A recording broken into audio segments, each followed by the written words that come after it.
Join RSGA. We're flexible.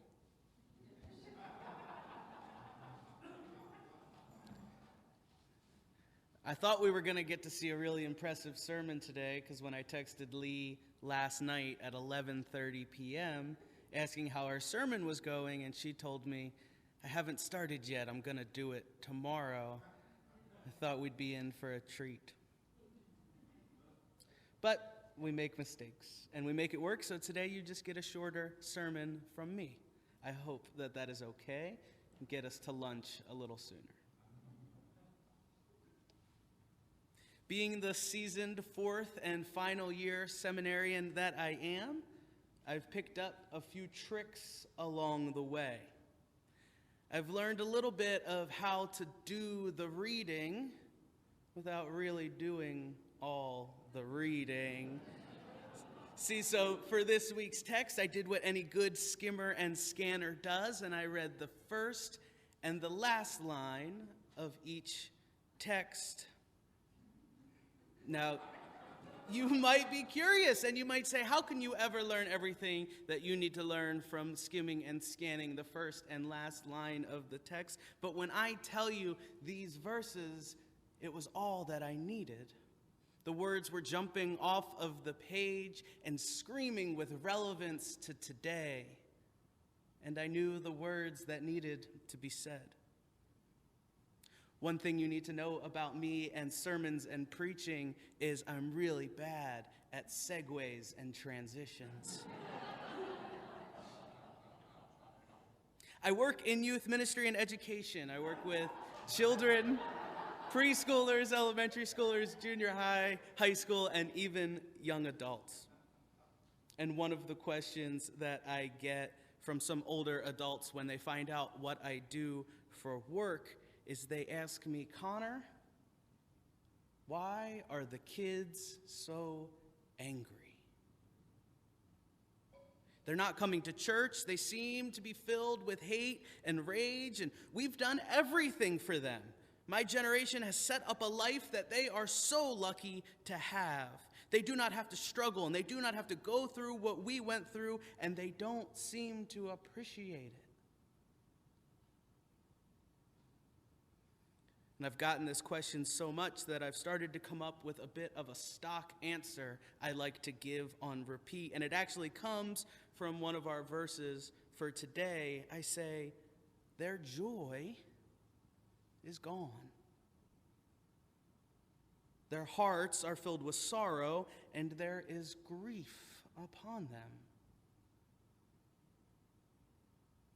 And I gave this answer to one person, and they pushed just a little bit further, and they said, Connor, what do the kids have to grieve about?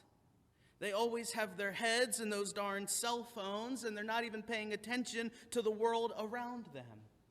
And again, I dig into my bag of stock answers, and I say, I don't think that those cell phones are the problem that you think that they are. Why are the kids angry? Well, I know from talking to my youth that they might be angry because within 1 minute of there being an active shooter in a Texas high school, they know about it. Why are they angry? Because within 4 minutes of a person of color being tortured, assaulted, or even murdered by a police officer, they know about it. Why are the kids angry? Because they watch in real time as earthquakes, floods, and wildfires destroy villages, cities, and nations. Why are the kids so angry? Because they have the world at their fingertips, just like we've given them. I'm really bad at segues and transitions. I get a lot of notifications on my phone and on my computer, news-related mostly, but I've never really been a cable news watcher. But when I was at a family member's house the other day and I turned off the news with the power button, the second I hit that button down, I thought, wow.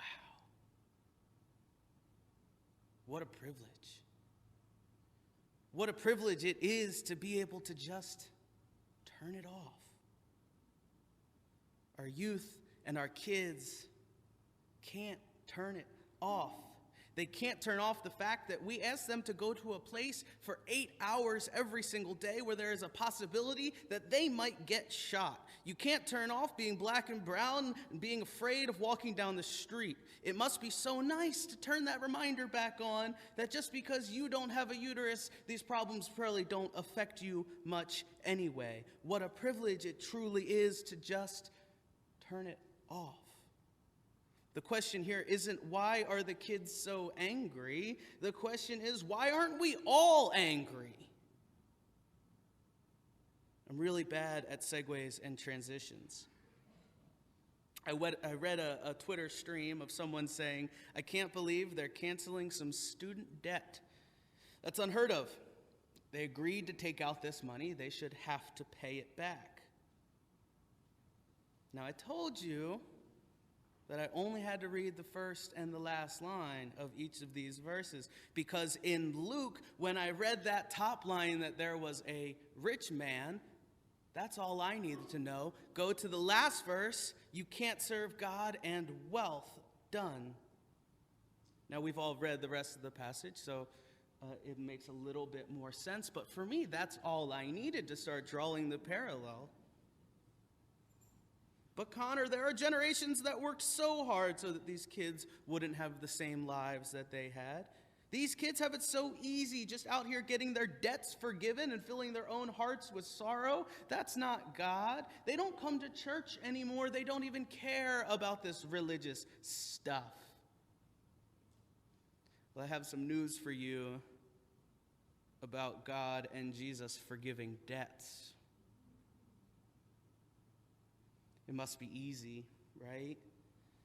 It must be easy to be 17 years old and take out a loan for something that costs more than your house that you live in. It must be easy. And if that's easy, then what's hard? Is it hard to walk around with a body that isn't owned by the government? Is it hard to walk around with the protection of the police in your neighborhood? Is it hard to go to your place of work and know that that day you probably aren't going to have to hide underneath your desk?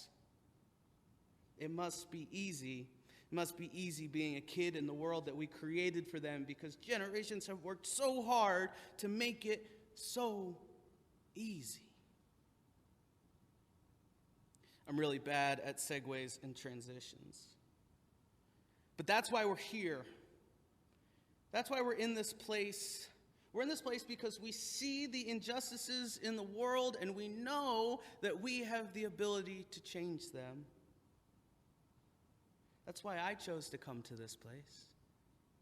I chose to come to a place that I knew would remind me and check me on my privileges every single day. I knew that I could sit in a classroom next to a student who used to be a lawyer and a student who was 71 years old. I knew I could sit next to a student that was Baptist and a student that has no idea what denominations even are, and we would learn and grow together. That's why I came to this place. I have learned in these classrooms and in this very chapel how to use my voice, a voice that I have that is so often louder and heard with more seriousness by society than the very people that I tried to speak about today. And then I checked myself and my privilege one more time again and remembered the voices of both our saints and our current brilliant minds who have shaken the very walls of this chapel and the very walls in the classrooms that we teach and learn in today. And I remind myself that the kids are all right. There are a lot of sorrow-filled hearts on this campus, in this room, and in this world, ready to make a change. And that change has already begun.